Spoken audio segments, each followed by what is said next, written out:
बात सन 1994 ईस्वी के मध्य की है। मैं अपने मित्र के साथ हैदराबाद गया था।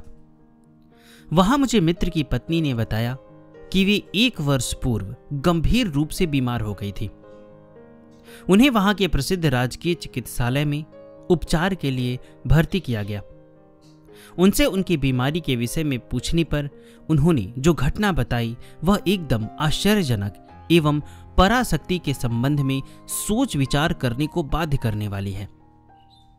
उन्होंने मुझे बताया कि चिकित्सालय के कर्मचारियों, चिकित्सकों ने उपचार, सेवा, शुश्रूषा में कोई कसर नहीं छोड़ी, पर मेरी हालत बिगड़ती ही गई।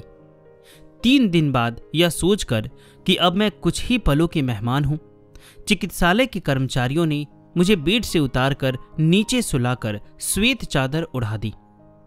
उन्होंने आगे बताया कि जो ही मुझे बेड से उतारकर जमीन पर लिटाया गया तो द्वारपाल जैसे 2 व्यक्ति एकदम दूध जैसे श्वेत कपड़े पहने मुझे लेने आ गए। दोनों ने मेरे दोनों हाथ पकड़े और मुझे अपने साथ चलने को कहा। मैं नितांत अशक्त बीमार थी, पर पता नहीं कहां से शक्ति आ गई। उनसे कोई प्रश्न ही नहीं किया, मैं उनके साथ साथ चल दी। उन्होंने मुझे एकाएक एक भव्य भवन के बाहर ले जाकर खड़ा कर दिया। मैं मौन खड़ी देखती ही रही। वहां का वातावरण देखकर मैं प्रसन्न हो रही थी। स्वर्ण मंडित रत्न जटित दरवाजे थे। दरवाजों के दोनों ओर दीवारों पर विभिन्न देवी देवताओं के मन मुग्ध कर देने वाले आकर्षक चित्र बने थे। भव्य प्रसाद था वह, एकदम श्वेत पुता हुआ। सब लोग सफेद पोशाक पहने हुए थे। कुछ लोग मनपसंद सुस्वादु प्रसाद ग्रहण कर रहे थे। सेवकों द्वारा षड्रस व्यंजन परोसे जा रहे थे। विभिन्न देवी देवताओं की मनोहारी तस्वीरें दीवारों पर लगी हुई थी। उनके नीचे ही भवन प्रमुख, जो इस आलीशान भवन के स्वामी ही रहे होंगे, विराजमान थे। उनका आसन बहुमूल्य तथा चिताकर्षक था। सहायिकाएं उनके दोनों ओर खड़ी चवर डुला रही थी। उनकी पोशाक शालीन एवं प्रसन्नता वर्धक थी। वहां कुछ लोग ध्यान एवं पूजा पाठ, ईश्वर आराधना में व्यस्त थे। चारों ओर फूल खिल रहे थे।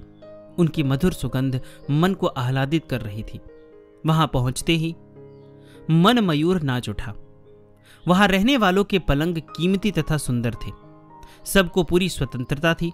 लगा कि यह तो साक्षात स्वर्ग है। सभी शांत मन से अपने अपने काम में व्यस्त थे। अचानक ही मुझे यहां लाने वाले दोनों व्यक्तियों के संकेतों पर एक आदमी एक बड़ी बही सरीखी पुस्तक लेकर द्वार तक आया। उसने बही को कई बार उल्टा पलटा तथा दोनों व्यक्तियों को संकेतों से पता नहीं क्या कहा और हवा के झोंके की भांति द्वार ही बंद कर दिया गया। दोनों व्यक्तियों के साथ ही मैं भी बाहर ही रह गई और चाहते हुए भी मैं वह स्वर्गीय आनंद न ले सकी। मैं उस परम सुखदायी निवास में प्रवेश से वंचित रह गई। यह सब इतना जल्दी हो गया मानो प्रकाश की किरण आई और लुप्त हो गई। इसके बाद दोनों व्यक्ति मुझे वापस चिकित्सालय की धरती पर ले आए तथा लिटाकर वहीं रखी चादर उड़ा दी और स्वयं अदृश्य हो गए। इसी बीच चिकित्सक रोगियों को देखने आए। मुझे देखने पर पाया कि श्वास चल रही है, पर बहुत धीमी गति से। उस डॉक्टर ने वरिष्ठ चिकित्सकों को बताया, उन्हें स्थिति की जानकारी दी। वरिष्ठ चिकित्सकों ने परामर्श कर मुझे कुछ शीघ्र प्रभावी एवं जीवन रक्षक दवाइयां दी। चिकित्सक भी आश्चर्य करते रह गए कि मुझे कितना लाभ हो रहा है तथा 1.5-2 सप्ताह के उपचार के बाद मुझे चिकित्सालय से छुट्टी दे दी गई। घर पर प्रसन्नता छाई हुई थी।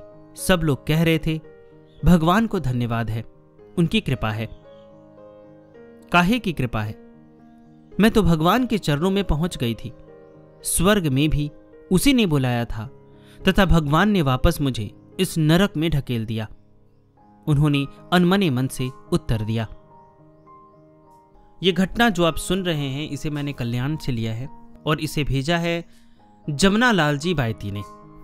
अगर आप परलोक और पुनर्जन्म से संबंधित जानकारी चाहते हैं, कुछ घटनाएं और संतों ने इन सब विषयों पे क्या क्या बताया है, तो उसके लिए मैंने एक सेपरेट ग्रुप बनाया है। आपको एक छोटी सी पारिश्रमिक देनी होगी। उसके बाद आपको ग्रुप से जोड़ दिया जाएगा। अभी ग्रुप में करीबन 100 से ज़्यादा ऑडियो उपलब्ध हैं। अगर आप इसे अभी ज्वाइन करते हैं तो आपको सभी ऑडियो उपलब्ध करा दिया जाएगा। डिस्क्रिप्शन में मेरा व्हाट्सएप नंबर दिया गया है, आप मुझसे संपर्क कर सकते हैं। बहुत बहुत धन्यवाद।